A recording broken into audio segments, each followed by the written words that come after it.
तो हाँ भाई चैंपियंस, क्या हाल है सबके। तो आज एक नया चैप्टर शुरू कर रहे हैं जो कि 7वां चैप्टर है, ठीक है, जिसमें अपना system of particles and rotational motion.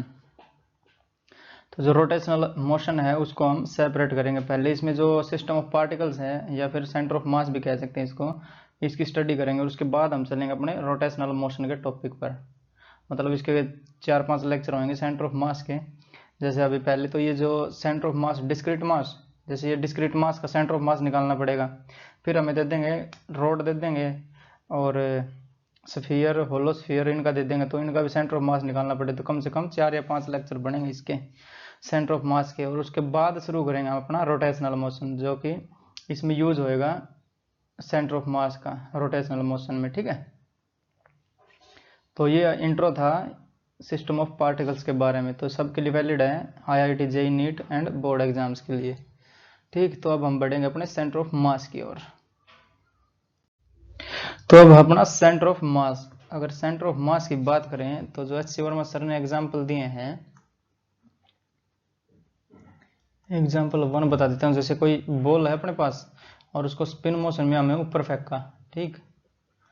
तो बॉल और स्पिन करवा के जैसे इस प्रकार से घुमा के और इसको ऊपर फेंका, तो इसका हर जो पार्टिकल है सरफेस वाला, हर एक पार्टिकल स्पाइरल मोशन करेगा। जैसे ये गोल भी घूमेगा और ऊपर भी बढ़ता रहेगा, तो जो स्पाइरल मोशन आएगी अपनी,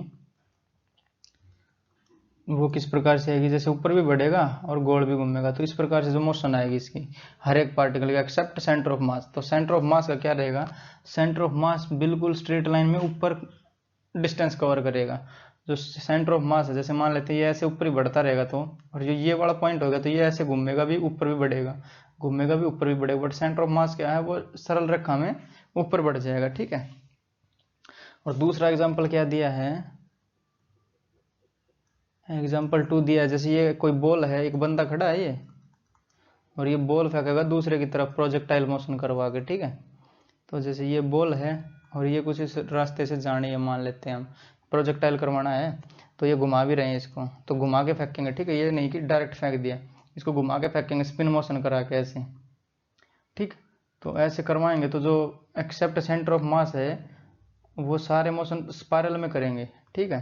तो जैसे इसको दिखा दूं मैं अगर, तो हर पार्टिकल इसका कुछ इस प्रकार से गोल भी घूमेगा और आगे भी बढ़ेगा, ठीक है। तो गोल भी घूमा आगे भी बढ़ा, गोल घूमा आगे बढ़ा, गोल घूमा आगे बढ़ा, ठीक है। गोल भी घूमेगा और आगे भी बढ़ेगा। बट सेंटर ऑफ मास क्या है, सेंटर ऑफ मास पूरा अपना प्रोजेक्टाइल मोशन में ही चला जाएगा ये, ठीक है। तो इससे बर्थ अराइज हुआ इसका सेंटर ऑफ मास का। अगर जो पिछले क्लासेस थे हमारे उसमें हमने देखा था, जैसे कोई चेन रखी हो सेमी सर्कुलर आर्क पे, ठीक है। तो ये चेन अपनी, तो उसके लिए भी हमें जरूरत पड़ती थी सेंटर ऑफ मास की, ठीक है। ये अगर चेन माने हम, तो जो इसका सेंटर ऑफ मास आता था वो 2r/h हाइट पर आता था, ठीक है। जैसे ये इसका सेंटर मान लिया तो 2r और बटे h हाइट हो जाती ये वाली, तो 2r/पाई, h बोल रहा हूँ, 2r/पाई हाइट पे इसकी हाइट आ जाती थी सेंटर ऑफ मास की, ठीक है। तो हम dm ना काट के डायरेक्ट ये वाला भी लिख सकते हैं, ठीक है। क्योंकि जो ये वाला बना है 2r/पाई, जो h हाइट ऊपर सेंटर ऑफ मास आया है वो आया अपना, यहाँ पे दिखा देता हूँ मैं सेंटर ऑफ मास।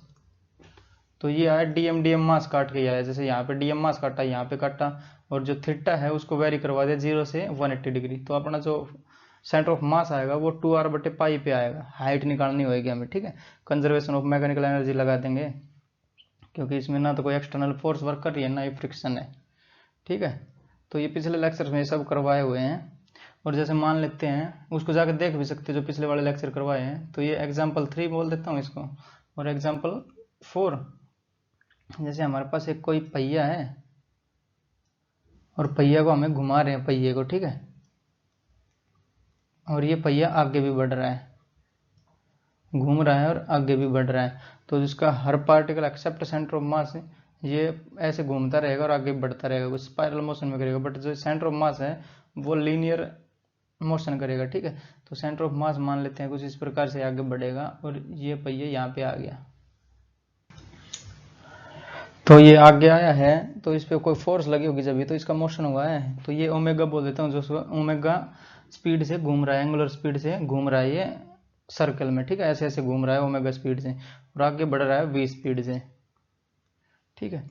तो अगर स्पीड आई है तो कुछ फोर्स आया होगा, तो एफ नेट बराबर हो जाएगा एम ए, और ए कौन सा होगा यहाँ पे, सेंटर ऑफ मास का आएगा, ना कि प्रत्येक पार्टिकल का। हर पार्टिकल का हम एस्केलेशन नहीं बता सकते ना इसमें, तो जो ये अपना एस्केलेशन है अपना सेंटर ऑफ मास का, तो यहाँ पे हम सेंटर ऑफ मास का रखेंगे, ठीक है। तो ये इंपॉर्टेंस है सेंटर ऑफ मास की। या फिर मोमेंटम भी देख सकते हो, जैसे p is equal to m v होता है, तो v आ जाएगा सेंटर ऑफ मास वाली वेलोसिटी है, ठीक है। तो ये इंपॉर्टेंस है अपने सेंटर ऑफ मास की। और जैसे अपने पास कोई रोड हो, जैसे ये कोई रोड है अपने पास, इसका सेंटर ऑफ मास बताना हमें, लेंथ है इसकी, तो अगर इस जो ज्योमेट्री है ये अगर सेम है सब तरफ से, तो यहाँ पे इसका मिड पॉइंट पे इसका हो जाएगा अपना सेंटर ऑफ मास, ठीक है। जैसे एक सर्कल लेते हैं या फिर एक डिस्क ले लेते हैं एक, ठीक है, ये डिस्क होगी अपनी, तो डिस्क का सेंटर ऑफ मास कहाँ आ जाएगा, बीच में। तो सेंटर ऑफ मास एक ऐसा पॉइंट है जहाँ पे अगर इसको रखेंगे किसी नुकीली चीज़ पे तो बैलेंस बना लेगा, ये गिरेगा नहीं एक साइड में। जैसे अगर मान लेते हैं यहीं पे हम कुछ रख दें, मान लेते पेन रख दें इसके नीचे, तो पेन के ये वाला पॉइंट अगर टच हो जाएगा तो ये गिरेगा नहीं इधर, ये जो बार बनाया हमने ये, अगर यहाँ पे रखेंगे तो इस साइड गिर जाएगा, यहाँ पे रखेंगे पेन को तो इस साइड गिर जाएगा, अगर यहाँ बीचों बीच रख दिया तो ये गिरेगा नहीं पेन के ऊपर से, ठीक है। तो ये सेंटर ऑफ मास है अपना। तो बढ़ते हैं सेंटर ऑफ मास के फॉर्मूले की तरफ, ठीक है। तो centre of mass COM, centre of मास, ठीक। तो मैं एक यहाँ पे बना लेता हूँ अपना एक्स और वाई एक्सिस, एक्स एक्सिस, और ये हो जाएगा अपना वाई एक्सिस, और एक ये मान लेता हूँ, वेक्टर मानने पड़ेंगे ना, ये वेक्टर R2 बोल देता हूँ इसको, वेक्टर R2, और एक बोल देता हूँ वेक्टर R1, ठीक है, वेक्टर R1, और वेक्टर R1 पे मान लेते हैं एक मास रखा है M1, और वेक्टर R2 पे मान लेते हैं एक मास रखा है M2, ठीक है। और सेंटर ऑफ मास होएगा RCOM आएगी, वो कुछ इस बीचों बीच आ जाएगी यहाँ पे, ठीक है, या फिर पता नहीं कहाँ पे आएगी बीच में ही, क्योंकि सेंटर ऑफ मास निकालना है, सेंटर निकालना है इसका, तो ये RCOM बोल देता हूँ इसको मैं, RCOM, ठीक है। और इसको नाम दे देता हूँ मैं ओरिजिन 0,0। तो जो सेंटर ऑफ मास आएगा, जैसे सेंटर ऑफ मास है ये वाला, ये कुछ x में आगे भी है और y में ऊपर भी है, तो इसके दोनों कोऑर्डिनेट पे इसका सेंटर ऑफ मास निकालना पड़ेगा। तो RCOM उसकी वैल्यू होगी अपनी M1R1 प्लस M2R2 और divide by M1 plus M2, जैसे सेक्शन फॉर्मूला होता है अपना वैसा का वैसा ही। तो जैसे ये आगे x में भी है और y में भी है, तो x के लिए क्या आ जाएगा, XCOM, ये बराबर हो जाएगा M1x1 प्लस M2x2 और divide by M1 plus M2, M1 M2 मास है यहाँ पे। और जैसे y में ऊपर भी है, तो ये थोड़ा जैसे ये पॉइंट है y में ऊपर भी है ना, तो YCOM ये बराबर हो जाएगा अपना M1y1 प्लस M2y2 और divide by M1 plus M2। ऐसे ही अगर Z में हम मान ले 3D हो जाए ये, तो ZCOM हो जाएगा अपना M1Z1 प्लस M2Z2 और डिवाइड बाई हो जाएगा M1 प्लस M2। और जैसे और ज़्यादा दिए हो हमें, तो M1x1 plus M2x2 plus M3x3 plus M4x4 ऐसे आएगा, divide by M1 plus M2 plus M3 plus M4, और ये चलता रहेगा, ठीक है। तो इसके क्वेश्चन देख लेते हैं यहीं पे ही। तो क्वेश्चन एक दे देते हैं, सेंटर ऑफ मास हमसे फाइंड आउट करवाएगा, ठीक। तो ये मान लेते हैं M है अपना मास M, जिसका कोऑर्डिनेट है 1,0 और एक है यहाँ पे मान लेते हैं हम 4,0 इसका कोऑर्डिनेट है, ठीक। और ये भी मास है अपना 2m। तो इसका सेंटर ऑफ मास बताना हमें कहाँ होएगा। तो अगर मैं इनको देखूँ, ये अगर इसको जो पॉइंट है अपना कोऑर्डिनेट है, इसको x1 y1 x2 y2 मान सकते हैं ना, x1 y1 और x2 और y2। तो इसके हिसाब से सेंटर ऑफ मास निकालेंगे तो एक्स सी ओ एम और वाई सी ओ एम दोनों निकालने पड़ेंगे। तो एक्स सी ओ एम ऐसे अगर देखें तो यहाँ पे जो ये वाली लाइन है इसी के बीच में ही कहीं मिलेगा एक्स सी ओ एम या फिर सेंटर ऑफ मास, क्योंकि ऊपर तो कुछ है नहीं। ये पॉइंट अगर यहाँ पे कुछ होता ऊपर नीचे तो वाई में होता, जब तो कुछ होता भी वाई में, बट यहाँ है नहीं तो वाई का कोऑर्डिनेट हो जाएगा यहाँ पे 0, क्योंकि जो इसी लाइन पे तो इसका सेंटर ऑफ मास आएगा। तो इस लाइन पे सेंटर ऑफ मास जो वाई सेंटर ऑफ मास है वाई कोऑर्डिनेट है, या फिर वाई सी ओ एम ये है, ये तो 0 ही हो जाएगा। तो हमें एक्स सी ओ एम ही निकालना है यहाँ पे, ठीक। तो एक्स सी ओ एम के लिए क्या करेंगे, m1x1 तो m इंटू 1 और प्लस m2x2, ये देख लो फॉर्मूला। तो m2 तो 2m है और इंटू x2 है अपना 4 और divide by m1 plus m2 तो m प्लस 2m यानी 3m हो जाएगा अपना। तो ये कितना हो जाएगा, m और 8m 9m और बटे 3m, तो m से m मरेगा, 3 से 3 पे आ जाएगा। तो जो x कोऑर्डिनेट आया अपना वो आ गया 3, तो यहाँ पे कुछ 3 आ जाएगा इसका, ठीक है। ये वाला 3 और कॉमा y हो जाएगा अपना 0, तो ये वाला हो जाएगा अपना सेंटर ऑफ मास। अगर y कोऑर्डिनेट निकालना हो तो निकाल भी सकते हो, जैसे m1 y1 तो y1 कितना है यहाँ पे 0 है और यहाँ पे y2 भी 0 है, तो 0 प्लस 0 और डिवाइड बाई 3, तो 0 बटे समथिंग 0 ही हो जाता है, ठीक है। 3,0 पे अपना आया है सेंटर ऑफ मास। तो बढ़ते हैं अपने नेक्स्ट पे, इसका क्वेश्चन ही करेंगे अब। क्वेश्चन है हमारा find centre of mass of discrete masses, ठीक है। तो जैसे m और 3m है तो इसका और ये डिस्टेंस दी है हमें d के बराबर, तो हमें इसका बताना है सेंटर ऑफ मास कहाँ पे लाई करेगा, ठीक है। तो सेंटर ऑफ मास के लिए क्या करेंगे हम, जैसे अगर यहाँ पे कुछ दिया नहीं रखा है तो इसका हम कोऑर्डिनेट मानेंगे, तो इसका मान लेते हैं 0 0 कोऑर्डिनेट। तो ये 0,0 हम अपनी ओर से कुछ भी मान सकते हैं, कोऑर्डिनेट कहीं भी मान सकते हैं, ठीक है। जैसे ये वाला केस है, इसमें यहाँ पे भी कोऑर्डिनेट मान सकता हूँ, यहाँ पे भी, यहाँ पे भी, यहाँ पे भी, कहीं भी 0 0 कहीं पे भी मान सकता हूँ, जहाँ पे आसानी हो वहीं पे मान लो, ठीक है। जैसे जहाँ पे तुम्हें आसान लगे उसी जगह पे मान लो इसको कोऑर्डिनेट 0 0। और जो ये वाला कोऑर्डिनेट कितना हो जाएगा, ये हो जाएगा अपना d,0 क्योंकि एक्स एक्सिस में ही है ये, तो ये हो जाएगा अपना d,0 क्योंकि d डिस्टेंस दूर है ना 3m मास, ठीक है। तो अब यहाँ पे हम लगा देंगे अपना सेंटर ऑफ मास का फॉर्मूला, जैसा कि यहाँ पे y में तो अपना 0 ही हो जाएगा क्योंकि ये भी 0 और ये भी 0, y1 और y2 दोनों 0 दे रखे हैं, तो y कोऑर्डिनेट तो वैसे भी 0 क्योंकि ये x में ही है। तो हमें एक्स सी ओ एम निकालना है बस। तो एक्स सी ओ एम के लिए क्या करेंगे हम, m1x1 तो m1 और into 0 plus m2x2 3m into d और divide by m1 plus m2 तो m और 3m हो जाएगा 4m के बराबर, तो जुड़ जाएंगे ना दोनों m और 3m 4m बन जाएगा, तो ये तो हो जाएगा अपना 0। तो बचेगा क्या, एक्स सी ओ एम बराबर हो जाएगा अपना 3/4d के।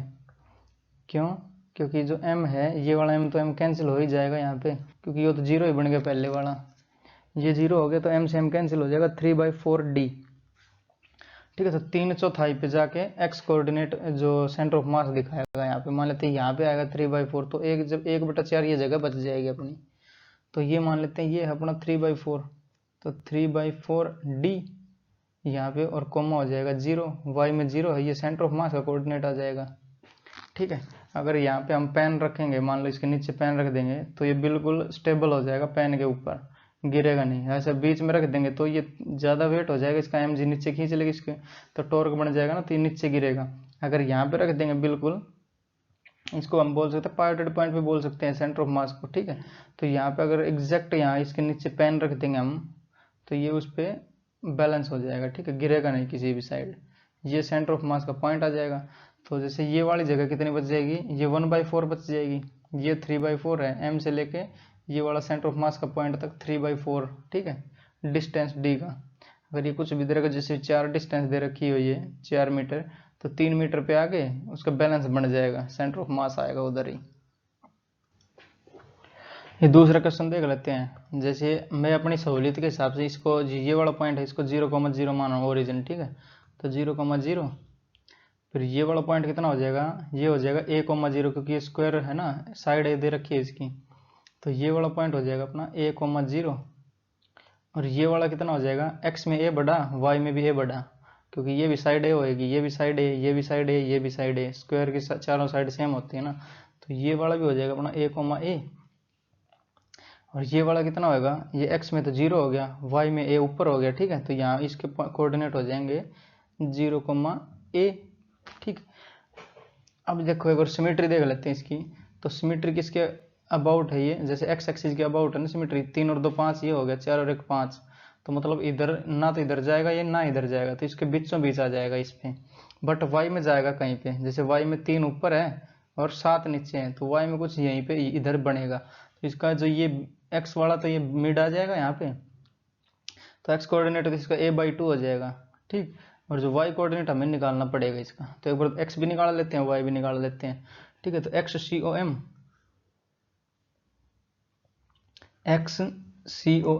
बराबर हो जाएगा m1x1, ठीक है। तो 3m इंटू 0, ये तो हो जाएगा 0, जैसे ये हो जाएगा ना m1x1, तो ये 0 है यहाँ पे, तो ये 0 हो जाएगा, तो 0 कर दिया यहाँ पे, प्लस m2x2, तो 4m इंटू ए, तो 4ma हो जाएगा ये, तो 4ma, और प्लस m3x3, तो m3 ये है, x3 ये है, तो ma बन जाएगा ये, प्लस ma, और प्लस m3 ना m4x4, तो m4 2m है, और x4 0 हो जाएगा, तो ये भी 0 बन जाएगा, ठीक है। तो ये 0 प्लस का निशान यहाँ पे काट देता हूँ, 0 प्लस बन रहा है ना, और डिवाइड बाय हो जाएगा सब मास का सम, तो 3 और 4 7 और 1 8 तो 10, तो यहाँ पे हो जाएगा 10m, तो m से m देखेंगे तो मर जाएगा, 7m में ऊपर 5m में ऊपर बनेगा और 10m में नीचे है, तो कितना हो जाएगा a/2 बन जाएगा ये, तो XCOM बराबर हो जाएगा 5ma और डिवाइड बाई 10m, ठीक है। तो ये m से m मरेगा, 5 से 2 पे मरेगा, तो XCOM आ जाएगा अपना a/2, ठीक है। होना भी यही चाहिए था XCOM, तो क्योंकि सिमेट्री है इसके, जैसे 3 और 2 5 मास, 5 इधर है और 4 और 1 5 मास उधर है, तो ये x के अबाउट सिमेट्री है इसकी, तो XCOM तो ये a/2 हो जाएगा अपना, ठीक है। अब YCOM निकालना है अपने को, तो YCOM बराबर हो जाएगा m1y1, तो जैसे m1y1 ये तो 0 हो जाएगा, क्योंकि 3m इंटू 0 तो 0, प्लस m2y2, तो m2 ये भी 0 हो जाएगा, क्योंकि यहाँ पे y2 0 है, m3y3, तो ये हो जाएगा ma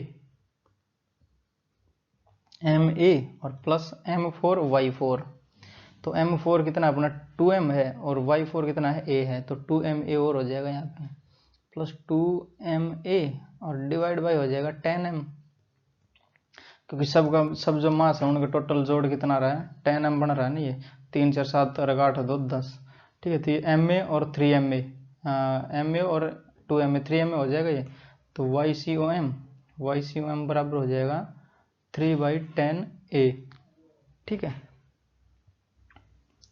जैसे 2 और 1 3ma, तो m से m तो मर जाएगा, a बचेगा और 3/10 बचेगा, तो 3/10 मतलब अगर ये 10 पार्ट होता है ये पूरा y में, तो 3 यहाँ पे बनता कुछ, तो ये वाला अपना सेंटर ऑफ मास हो जाएगा, तो ये रखा जाएगा सेंटर ऑफ मास यहीं पे, 3 यूनिट है ना, तो ये तो a/2 हो जाएगा XCOM, तो और YCOM आया अपना 3/10a, ठीक है। तो ये अपना सेंटर ऑफ मास हो जाएगा। बढ़ेंगे नेक्स्ट क्वेश्चन की ओर। तो नेक्स्ट क्वेश्चन है अपना, जैसे ये एक इक्विलेटरल ट्रायंगल है और इसके कॉर्नर्स पे रखे हैं, मास सेम ही मास है m, ठीक है। तो हमें सेंटर ऑफ मास बताना है कहाँ आएगा, तो इसका सोल्यूशन, तो जैसे ये अगर देखें हम अपने हिसाब से मानूंगा, तो मैं यहाँ पे कोऑर्डिनेट मान लेता हूँ ओरिजिन का, तो 0,0 और इसकी साइड a है, ठीक है। तो इक्विलेटरल ट्रायंगल है, उसकी साइड a दी है, तो ये वाला हो जाएगा अपना a,0, ठीक। अब ये वाला पॉइंट है, इसके कोऑर्डिनेट हमें निकालने पड़ेंगे क्या क्या आएंगे, ठीक है।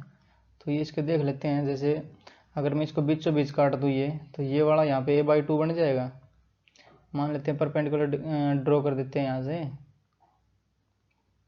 तो ये a/2 और ये भी a/2, ठीक है। तो जो इक्विलेटरल ट्रायंगल है उसके एंगल कितना होते हैं, ये 60 डिग्री के होते हैं सारे, तो ये 60 डिग्री, तो ये हो जाएगा अपना 60 डिग्री, और ये अगर इसका कंपोनेंट देखें हम, जो ए है इसका ये वाला कंपोनेंट कितना आ जाएगा, ए cos 60, और ये कितना आ जाएगा, ए sin 60।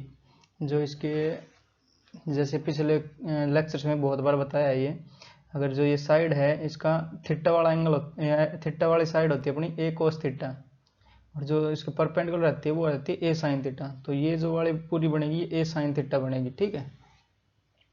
तो अगर x में देखें तो ये x में कितना है, a/2 आ गया है, तो ये तो a/2 x कोऑर्डिनेट तो हो जाएगा इसका a/2, और y कोऑर्डिनेट कितना हो जाएगा, a sin 60।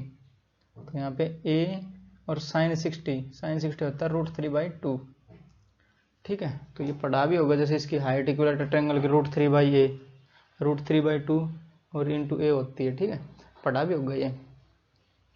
तो अब इसके भी कोऑर्डिनेट आ गए अपने पास, इसके भी हैं और इसके भी हैं। अब सेंटर ऑफ मास लगा देंगे। अगर वैसे देखें सिमेट्री के हिसाब से देखें तो सिमेट्री एक्स एक्सिस में तो यहीं पे आ रही है, बट वाई एक्सिस में कुछ ऊपर जाएगी, ठीक है। तो एक्स सी ओ एम भी निकाल के भी देख लेते हैं एक बार। एक्स सी ओ एम बराबर हो जाएगा m1 x1, तो ये तो कैंसिल ही हो जाएगा, जीरो हो जाएगा। जैसे m1 और x1 जीरो है तो ये जीरो, और ये ma, तो ये हो जाएगा ma और प्लस m3 x3, तो m3 भी m ही है और x3 है a/2, ठीक। और डिवाइड बाई हो जाएगा ये 3m, क्योंकि सारे m जोड़ने हैं, तो m 3m है, ये m 3m है, तो 3m जोड़ा गया इसका। तो XCOM बराबर आ जाएगा अपना 2 1 3a, 3a/2 इंटू 3m, और एक m ऊपर भी है ये। जैसे अगर इसका एलसीएम लें तो ये 1 और ये आधा, तो 1.5 हो जाएगा ना, तो 3/2 हो जाएगा am, और डिवाइड बाई 3m ये वाला है। इसको फिर से कर देता हूँ एक बार। जैसे ये वाला है तो ये 1 और ये आधा कितना होगा, 1.5 बन गया, तो 1.5 को हम लिख सकते हैं 3/2, ठीक। तो 3/2 ma, 3/2 ma, और डिवाइड बाई है अपना 3m। ये जो 3m दे रखा है ये डिवाइड कर रहा है इसको, तो ये आ जाएगा अपना 3m। तो m से ये m मर जाएगा, बचेगा, और 3 से 3 मर जाएगा, बचेगा क्या अपना XCOM बचेगा a/2 के। तो आना भी यहीं चाहिए था, क्योंकि इसके अबाउट सिमेट्री है ना, ये x एक्सिस के अबाउट सिमेट्री, तो ये आ जाएगा अपना a/2। अब y में देखना कितना ऊपर जाएगा ये, तो ये हो जाएगा YCOM क्या हो जाएगा अपना, जैसे m1 y1, तो ये तो हो जाएगा 0 पहले वाला, m1 y1 0, और m2 y2 भी 0 हो जाएगा, और प्लस m3 y3, तो m इंटू a और √3/2। जैसे अगर देखें तो m1 और y1 है 0, y2 भी 0 है, तो m2 y2 भी 0 हो जाएगा, m3 और y3, m3 है अपना m, और y3 है अपना a √3/2, तो ma √3/2 और डिवाइड बाई हो जाएगा 3m, तो इसको होल डिवाइड बाई 3m, तो ये m से m मर जाएगा यहाँ पे। जैसे m से m मरेगा अपना ये, और 3 से एक √3 से एक ये 3 मर जाएगा इसका √3। जैसे m से ये m मार देंगे हम, तो YCOM बराबर अपना आ जाएगा a √3 और डिवाइड बाई 2 इंटू 3, तो ये एक √3 से √3 मरेगा एक, तो ये √3 बच जाएगा यहाँ पे, तो a/2 √3 आ जाएगा YCOM। दिस इम्प्लाइज YCOM बराबर है a/2 √3। तो कुछ यहाँ पे आ जाएगा COM, सेंटर ऑफ मास कितने पे, a/2 और a/2 √3, a/2 √3, ये इसके कोऑर्डिनेट हो जाएंगे, आंसर हो जाएगा हमारा ये, ठीक है। तो इससे क्या रिजल्ट आएगा, जैसे हम ये पॉइंट मान रहे हैं अपना 0,0, तो इसका इंपॉर्टेंस कुछ आ नहीं रहा ना XCOM और YCOM निकालने में। जैसे ये वाला हम फालतू में लिख रहे हैं, जो ये 0 0 लिख रहे हैं ये, तो हालांकि इसकी इंपॉर्टेंस है नहीं यहाँ पे, क्योंकि 0 का कोई इंपॉर्टेंस है नहीं। तो जो आंसर आ रहा है अपना वो इन दोनों से आ रहा है, ठीक है। तो जो रिजल्ट आएगा उसको देख लेते हैं हम, जो बढ़ते हैं नेक्स्ट स्लाइड पे रिजल्ट्स के लिए।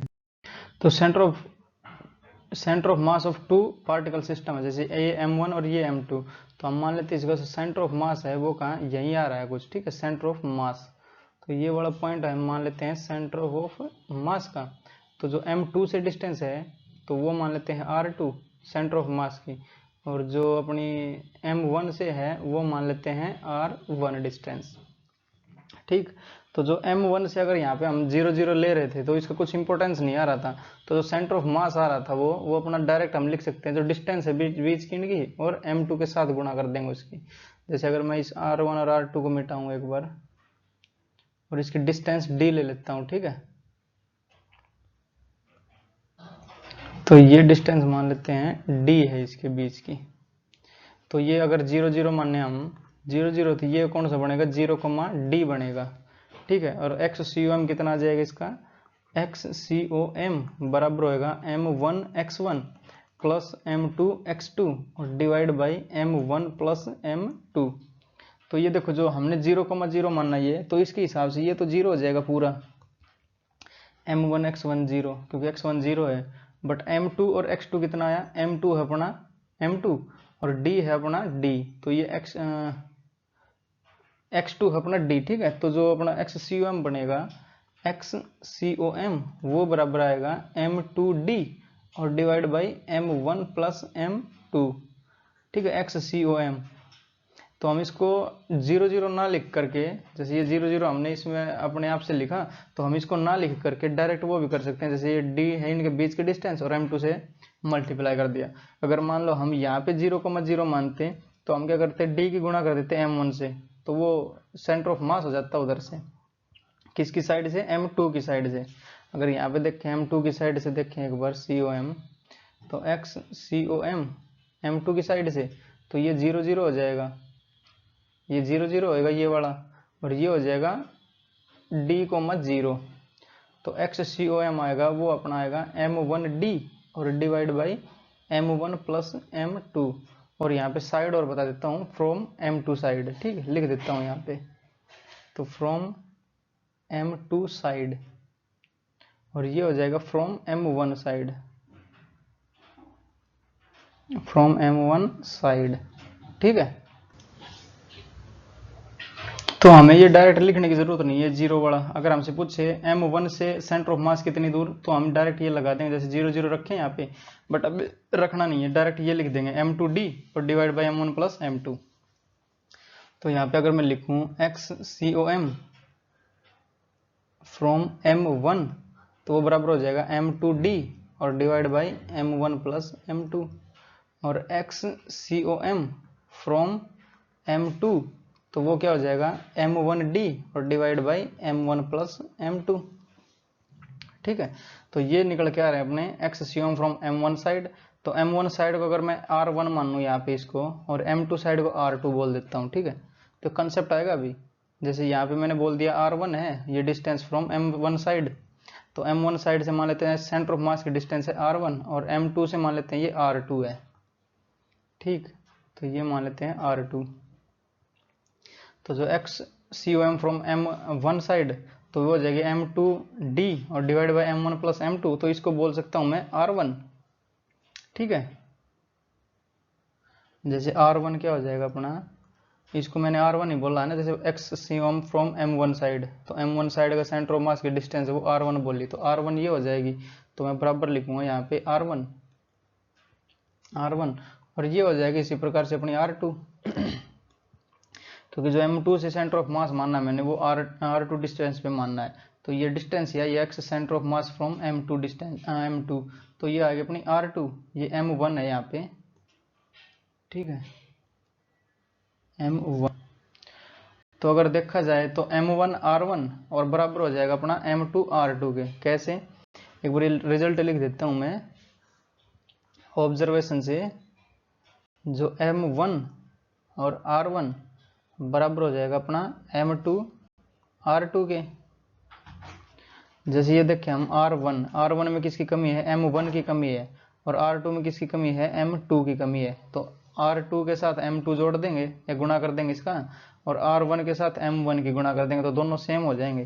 कैसे होंगे एक बार देख लेते हैं। यहाँ पे m1 से गुणा कर रहा हूँ ये वाला, और r1 लिख रहा हूँ, ठीक है। तो m1 और r1 है अपना m2d और divide by m1 plus m2 और बराबर। अब ये है m2 r2, तो m2 लिखेंगे हम m2 और इंटू r2 की वैल्यू ये दे रखी है अपने को, ये m1d और upon m1 plus m2, m1d और अपॉन m1 प्लस m2, तो ये दोनों बराबर होगी ना। तो ऑब्जर्वेशन से हमें पता चला जो m1r1 है वो बराबर होएगा m2r2 के। जैसे ये देखें हम m1 m2d, ये m1 m2d और divide by m1 plus m2 divide by m1 plus m2, तो ये अपना प्रूफ होता है यहाँ पे इसका, समझे, हेंस प्रूव्ड। तो ये इंपॉर्टेंट रिजल्ट है जिसकी हमें आगे जरूरत पड़ेगी, इसी से ही काम करने वाले हैं सारे। अब ये 0 0 नहीं बनाएंगे बार बार, ठीक है, डायरेक्ट ये करेंगे m1r1 बराबर है m2r2, ठीक है। जैसे इसका एक एग्जांपल ले लेते हैं हम, एक ये 2 kg का अपने पास 2 kg और एक है अपने ये 6 kg, ठीक है। तो इसका सेंटर ऑफ मास बताना हमें कितना कहाँ पे आएगा, ये क्वेश्चन है यहाँ पे कर रहा हूँ, ठीक है। तो अगर 2 kg से देखना है हमें तो 6 और अगर इसकी डिस्टेंस मान ली 4 मीटर है इसके बीच में, ठीक। तो ये हमें हल करना है, यहाँ पे XCOM निकालना या YCOM निकालना, दोनों। एक सेंटर ऑफ मास बताना हमें एक्चुअली ये है। अगर यहाँ से देखेंगे हम तो सेंटर ऑफ मास कितना आएगा 6 और इंटू 4 डिवाइड बाई 6 और 2 8, ठीक है। तो ये कितना हो जाएगा 6 इंटू 4 डिवाइड बाई 6 और 2 8, तो 6 इंटू 4 डिवाइड बाई 6 प्लस 2 यानी 8, तो 8 दिए 24 हो जाएगा। ये तो 6 चौक 24 बटे 8 यानी 3, तो यहाँ से जाएंगे तो यहाँ 3 मीटर पे आएगा सेंटर ऑफ मास, ठीक है। तो ये 3 मीटर और जो बचेगा ये कितना आ जाएगा, ये यहाँ से 1 मीटर आएगा, तो यहाँ से अपना आना चाहिए 1 मीटर का, ठीक है। तो यहाँ से अगर 3 मीटर आया है तो यहाँ से आना चाहिए 1 मीटर का। देख लेते हैं एक बार आता है कि नहीं। अगर यहाँ से देखेंगे हम तो ये वाला मास उठाएंगे और इनटू मल्टीप्लाई कर देंगे डिस्टेंस की, तो 4 दूनी 8 और डिवाइड बाई 6 और 2 8 और 8 बटे 8 यानी 1 आ जाएगा। तो ये 4 गुणा 2 और डिवाइड बाई 6 प्लस 2, तो ये आ जाएगा 1 अपना, जो कि सही है। जैसे 3 मीटर इधर से आया तो 1 मीटर इधर से आना चाहिए, क्योंकि जो डिस्टेंस है अपनी वो 4 मीटर ही है ना, तो 3 और 1 4 मीटर हो जाएगा, ठीक है। तो ये इसका एप्लीकेशन है अगर 2 मास दिए हो तब के लिए, ठीक है, 2 मास के लिए वैलिड है ये। तो ये अपना आंसर हो जाएगा इसका। बढ़ते हैं इसके क्वेश्चंस की ओर। तो क्वेश्चन है हमारा, find centre of mass of the system. जैसे ये 2 रोड हैं, दोनों रोड की लेंथ L है और मास M है, ठीक है। तो सिमेट्री है दोनों, तो जो सेंटर ऑफ मास होएगा पहले वाले का वो बिल्कुल बीच में हो जाएगा यहाँ पे, ठीक है, सिमेट्री है ना। तो यहाँ पे हो जाएगा इसका सेंटर ऑफ मास, और वो कितना दिया है M के बराबर दिया है इसका। और जो दूसरी है ये वाली रोड, इसका भी मास M दिया, लेंथ L दिया है। तो जैसे ये सिमेट्री है तो सिमेट्री में तो दोनों बराबर बीच में हो जाएगा सेंटर ऑफ मास ये। तो ये M मान लेते हैं, इसका भी मास M ही है ना, तो सेंटर ऑफ मास ये है और सेंटर ऑफ मास ही ये है। तो ये वाली जो डिस्टेंस होगी M से ऊपर, ये वाली L/2 होगी, क्योंकि टोटल लेंथ इसकी L है ना, तो ये हो जाएगी L/2, ठीक। कितनी, ये वाली L/2, और जो नीचे वाली भी L/2 रहेगी, ये वाली भी L/2 और ये वाली भी L/2, ठीक। अब जो इसके 2 मास बन गए, जैसे एक M1 ये बन गया, एक M2 ये बन गया, तो मास M M ही है दोनों, तो ये M और ये भी M, और इनके बीच की डिस्टेंस है L/2, तो ये M और ये M और L/2। अब इनका सेंटर ऑफ मास बताना हमें कि कहाँ पे आएगा। फाइंड द सेंटर ऑफ मास दो सिस्टम। तो मान लेते हैं जो M1 से चलेंगे हम, इससे ये बताएंगे इससे डिस्टेंस कितनी है, मतलब ऊपर से नीचे की तरफ बताएंगे कितने डिस्टेंस है। तो ये देख लेते हैं, दोनों सेम है, लेंथ L/2 है, तो ये भी सिमेट्री है एक प्रकार से, तो बीच में आ जाएगा इसका भी, कितना डिस्टेंस पे आ जाएगा, L/4 पे आ जाएगा, ठीक है। अगर यहाँ पे लिखना चाहूँ तो ये हो जाएगा यूनिट, इसका सेंटर ऑफ मास किसका, पूरे सिस्टम का, centre of mass of system, जो कि L/4 नीचे आ जाएगा, L/4। एक बार निकाल के भी देख लेते हैं इसका। जैसे अगर हम यहाँ से देखें तो ये और इंटू इन दोनों की गुणा हो जाएगी, M2 अगर ये M1 मानने और M1 से हम निकाले तो ये M2 हो जाएगा, M2 इंटू D, और D है अपनी L/2, तो M इंटू L/2 और divide by M1 plus M2, तो ये 2M हो जाएगा। तो M से ये M मरेगा, बचेगा क्या अपना L/4 बच जाएगा, जो सेंटर ऑफ मास आएगा ना वो L/4 आएगा। L/4 डिस्टेंस पे आएगा, ठीक है। ये अपना आंसर हो जाएगा इसका। वैसे भी सिमेट्री दिख रही है, जैसे ये M है ये भी M है और इनके बीच की डिस्टेंस है L/2, तो जो सेंटर ऑफ मास बनेगा वो बीच में आ जाएगा बिल्कुल।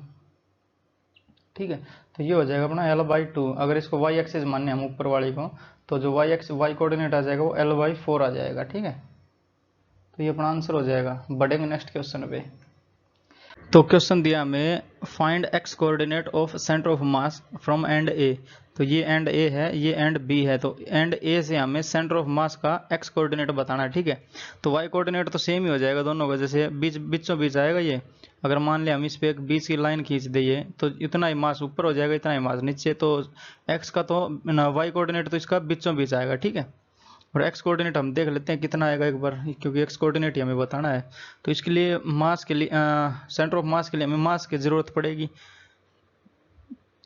तो जैसे वॉल्यूम तो सेम हो जाएगा दोनों का, और इसकी लेंथ l दी है ये। ठीक है, तो l लेंथ हमें पहले से दे रखी है, जो ये प्लेट है इसकी लेंथ l है। तो जैसे ये वाला डब्बा हो गया, इसकी लेंथ हो जाएगी L/2, क्योंकि आधा आधा है ये L/2। ठीक है, और ये भी L/2 दोनों।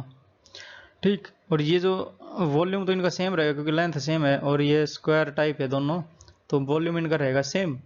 और ρ1 की वजह से मास इसका अलग हो जाएगा और इसका अलग हो जाएगा। जैसे अगर मास देखें हम यहाँ पे m1 बोल देते हैं, तो m1 बराबर हो जाएगा v इंटू ρ1, और m2 बराबर हो जाएगा अपना v इंटू ρ2।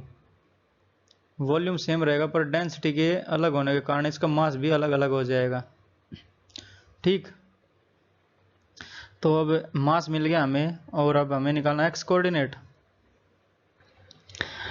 तो x कोऑर्डिनेट निकालने से पहले, जैसे ये मास m है तो ये पूरा सिमेट्री है इसमें, जो हाफ है ये वाला पूरे में सिमेट्री नहीं है, क्योंकि पूरे में ρ1 ρ2 अलग अलग है, बट इसमें पूरी सिमेट्री है हाफ वाले में, चौकोर में। तो ρ1 इसका सेंटर ऑफ मास बिल्कुल बीच में हो जाएगा सिमेट्री के कारण, तो ये हो जाएगा m1।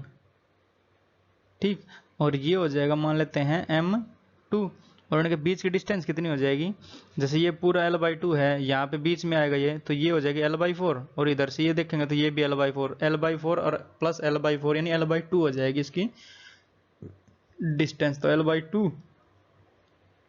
ठीक है, तो इन दोनों मास m1 और m2 के बीच की डिस्टेंस हो जाएगी L/2, और जो एंड A है उससे ये m1 कितना दूर है, L/4 बच जाएगा। जैसे ये एंड ए और इससे जो m1 है वो कितना L/4 है, जैसे ये L/4 और ये L/4, तो L/2 बनेगी ना, तो ये डिस्टेंस है अपनी L/4। ठीक, और हमें बताना है x coordinate of centre of mass from end A. तो एंड ए से जो सेंटर ऑफ मास आएगा इसका वो बताना कितना होगा। जैसे अगर हम m1 से सेंटर ऑफ मास निकाल लें, उसमें L/4 और जोड़ देंगे तो एंड ए से हो जाएगा वो। ठीक है, पहले हम इतने वाले का देखते हैं, इतने में कितना आता है इसका सेंटर ऑफ मास। अगर m1 से चलें तो m2 इंटू L/2 और divide by m1 plus m2, तो XCOM फ्रॉम मास m1 वो कितना हो जाएगा, m2 और L/2 और डिवाइड बाई m1 और प्लस m2। तो यहाँ से आगे कर रहा हूँ मैं, तो XCOM फ्रॉम m1 बराबर हो जाएगा अपना m2, और m2 की वैल्यू लिख देते हैं यहाँ पे। तो m2 की वैल्यू है v ρ2, तो v ρ2 और इंटू L/2 और डिवाइड बाई अपना m1 प्लस m2। तो ये m1 है और ये m2 है, तो v कॉमन आ जाएगा, ρ1 प्लस ρ2 बचेगा नीचे, तो v कॉमन ρ1 और प्लस ρ2। ठीक है, v से v मर जाएगा। ठीक, तो जो XCOM आएगा अपना XCOM फ्रॉम m1 बराबर हो जाएगा अपना ρ2L और डिवाइड बाई 2 ρ1 और प्लस ρ2। ठीक है, तो ये आ गया अपना centre of mass from mass m1। तो m1 से आया अपना सेंटर ऑफ मास कितना, ρ2L और डिवाइड बाई 2 ρ1 प्लस ρ2। और हमें बताना था x coordinate of centre of mass from end A, तो एंड ए से बताना था, तो एंड ए में L/4 और जुड़ जाएगा, तो एंड ए आ जाएगा। तो सेंटर ऑफ मास या फिर x coordinate of centre of mass from end A, तो ये कितना बनेगा अपना L/4 और जुड़ जाएगा, L/4 और प्लस ρ2L और डिवाइड बाई 2 ρ1 और प्लस ρ2। अब इसको सोल्व कर लेना, वो अपना आंसर हो जाएगा इसका। ठीक है, तो बढ़ेंगे नेक्स्ट अपना। तो क्वेश्चन दिया हमें if 6 kg mass moved 2 metre towards right, जैसे 6 kg का मास है ये राइट में बढ़ाना 2 metre, by what distance 2 kg mass has to be moved so that centre of mass remains at its initial position. जैसे मान लेते हैं सेंटर ऑफ मास कुछ यहाँ पे है और ये यहीं पे रहना चाहिए, और अगर 6 kg यहाँ पे 2 मीटर सरका है राइट में, तो 2 kg को कितना मूव करना पड़ेगा, ठीक है, ये क्वेश्चन है। तो ये करेंगे हम, जैसे अपना सेंटर ऑफ मास का फॉर्मूला है एक्स सी ओ एम, वो आता है अपना m1x1 प्लस m2x2 और divide by m1 plus m2, ठीक है। बट हमें चेंज चाहिए इसमें जीरो, तो हम इसका डिफ्रेंशिएट करेंगे इसको, तो ये हो जाएगा डी एक्स सी ओ एम बराबर हो जाएगा m1 dx1 plus m2 dx2 और divide by m1 plus m2। जैसे m1 और m2 तो दोनों कांस्टेंट है, बट ये चेंज हो सकता है x1 और x2 चेंज हो सकता है, जैसे 6 kg को हमने 2 मीटर इधर शिफ्ट करा, और ये जो अपना है एक्स सी एम ये इसकी इनिशियल पोजीशन पर रहना चाहिए, तो मतलब इसमें चेंज रहेगा अपना जीरो। तो हम इसको और भी लिख सकते हैं, जैसे डी की जगह डेल्टा भी लिख सकते हैं, डेल्टा एक्स सी ओ एम बराबर हो जाएगा m1 delta x1 plus m2 delta x2 और डिवाइड बाई m1 और प्लस m2। ये स्मॉल जैसे छोटा था ये डेल्टा डी किसके लिए लिख देते हैं, छोटी क्वांटिटी के लिए, ये थोड़ा उससे बड़े के लिए लिख देते हैं। ये चेंज इन हो जाएगा, change in centre of mass, तो change in centre of mass होना चाहिए जीरो, जैसे इनिशियल पोजीशन पे होना चाहिए ना अपने को, तो ये इनिशियल पोजीशन जीरो हो जाएगा इसका चेंज। तो m1 और डेल्टा x1 और प्लस m2 डेल्टा x2, और ये तो जीरो ही हो जाएगा, जैसे m1 प्लस m2 इधर जाएगा गुणा जीरो के साथ गुणा होगा तो जीरो ही हो जाएगा सारा। तो ये जो इक्वेशन आई है अपने पास ये रखेंगे हम, ठीक है। तो अगर इसको यहाँ से देखें हम तो m1 डेल्टा x1 बराबर हो जाएगा negative of m2 delta x2 के, ठीक है। m1 भी पता है हमें, m2 भी पता है, और हमें क्या करना है, जो डेल्टा x2 भी पता है या फिर डेल्टा x1 भी पता है, ठीक है, इसमें से एक ज्ञात करनी पड़ेगी, और दोनों दे रखे, जैसे m1 यहाँ पे दे दिया 2 kg, m2 दे दिया यहाँ पे 6 kg, और x2 को हमने खिसकाया कितना माइनस नेगेटिव जो 2 मीटर खिसकाया, ठीक है। और साइन कन्वेंशन लेंगे इसमें हम, ठीक है, तो 2 मीटर इसको खिसकाया इधर, और साइन कन्वेंशन से करेंगे इसको, जैसे m1 डेल्टा x1, तो m1 है अपना 2 kg और इंटू डेल्टा x1 हमें बताना है, ठीक है। m2 कितना है और नेगेटिव का निशान है यहाँ पे, m2 है 6 kg और इंटू डेल्टा x2 है प्लस का 2, साइन कन्वेंशन, जैसे ये इधर है तो पॉजिटिव, अरे इधर आएगा तो ये नेगेटिव आ जाएगा, जैसे 2 से ये 2 मर जाएगा, तो डेल्टा x1 कितना है अपना, डेल्टा x1 बराबर हो जाएगा माइनस का 6 मीटर, ठीक है। साइन कन्वेंशन के हिसाब से जो 2 kg है वो जाना चाहिए माइनस 6 मीटर इधर, मतलब 6 मीटर यहाँ पे लिख देंगे इसको, तो 2 kg मास को अगर 6 मीटर यहाँ पे रख देंगे तो दोनों का सेंटर ऑफ मास इसका बैलेंस रहेगा, जो पहले वाली पोजीशन की तरह वहीं पे रहेगा, अगर 6 kg को 2 मीटर इधर सरकाएंगे तो, ठीक है। तो ये अपने आंसर हो जाएगा इसका। तो बढ़ते नेक्स्ट क्वेश्चन पे। नेक्स्ट क्वेश्चन है अपना 6 kg mass is moved 2 metre towards right by how much distance 2 kg to be moved so that centre of mass shift 3 metre towards right. तो ये 6 kg का और 2 kg का मास बना लेता हूँ मैं, ये 2 kg और ये मान लेते हैं, पिछले वाला सवाल है ये 6 kg मान लेते हैं, ठीक है। तो 6 kg मास को 2 मीटर राइट शिफ्ट करा हमने, तो सॉल्यूशन एक्स सी ओ एम निकालना, तो एक्स सी ओ एम बराबर हो जाएगा m1 x1 plus m2 x2 और divide by m1 plus m2, ठीक है। तो यहाँ पे आ जाएगा इसका, अगर डिफरेंशिएट करेंगे इसको तो डी सी ओ एम आएगा, डी एक्स सी ओ एम, तो उसको मैंने डेल्टा लिख दिया, बराबर हो जाएगा m1 delta x1 plus m2 delta x2 और divide by m1 plus m2, ठीक है। अब की बार क्या है, जो सेंटर ऑफ मास है वो 3 मीटर टुवर्ड्स राइट चाहिए यहाँ पे, तो टुवर्ड्स राइट मतलब पॉजिटिव लिखेंगे यहाँ पे, तो ये आ जाएगा प्लस का 3 मीटर चाहिए शिफ्ट, तो m1 कितना अपना 2 kg और डेल्टा x1, तो डेल्टा x1 हमें निकालना है, और प्लस m2 अपना 6, और डेल्टा x2, तो 2 मीटर राइट करा है तो प्लस का 2 आ जाएगा, और divide by m1 plus m2, तो ये हो जाएगा 8, 6 और 2 8, तो ये हो जाएगा 8 3 24, बराबर हो जाएगा अपना 12 और प्लस का 2 डेल्टा x1, तो ये कितना बचेगा 2 डेल्टा x1 बराबर हो जाएगा 12 के, और डेल्टा x1 बराबर आ जाएगा 6 मीटर, वो भी प्लस का। ठीक है, तो डेल्टा x1 मतलब 2 kg को कितना शिफ्ट करें वो है ये, तो डेल्टा x1 है अपना प्लस का 6, तो 2 kg को प्लस 6 मीटर आगे रखेंगे तो जो सेंटर ऑफ मास है वो 3 मीटर शिफ्ट हो जाएगा। ठीक है, इस प्रकार क्वेश्चन को इसी तरह से करना है। और एक वो भी लगा सकते थे हम m1 r1 और बराबर हो जाएगा m2 r2 वाला भी लगा सकते हैं।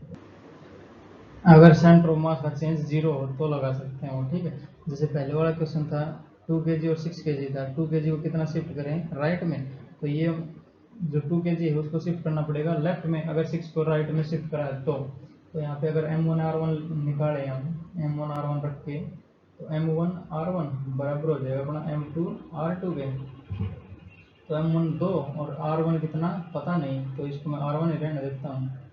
ठीक है, तो ये 2 है यहाँ पे, लंबा लेक्चर हो गया, फ्लक्चुएशन ज़्यादा हो रही है। ठीक है, रोकेंगे लेक्चर को अभी। तो m2 अपना 6 और r2 अपना 2 मीटर राइट कर रहा है अपने को, तो 2 से ये 2 मरेगा, और जो r1 आएगा वो अपना आएगा 6 मीटर, और इसमें एक नेगेटिव का साइन छुपा है, जैसे अगर ये इधर कर रहे हैं तो ऑब्वियसली इसको उधर ही जाना पड़ेगा, तो r1 है वो अपना आया है 6 मीटर। ठीक है, ये कैसे आया था, जैसे अगर सेंटर ऑफ मास अपना XCOM बराबर था m1 x1 plus m2 x2 और divide by m1 plus m2, अगर ये चेंज 0 है इसमें।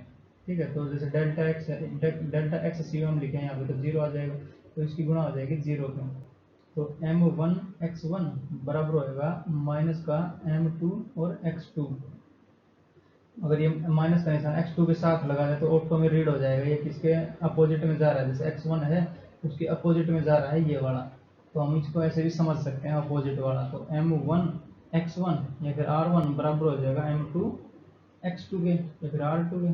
ठीक है, इसमें ऑटो अंडरस्टूड होना चाहिए ये वाला, तो तब इसका हम यूज़ कर सकते हैं, और बाकी रेस्ट के लिए हमें ये वाला फॉर्मूला यूज़ करना पड़ेगा। ठीक है, अगर हमें 3 मीटर टुवर्ड्स लेफ्ट चाहिए होता तो यहाँ पे माइनस का 3 रखते हैं। ठीक है, तो रोकते हैं लेक्चर को यहीं पे।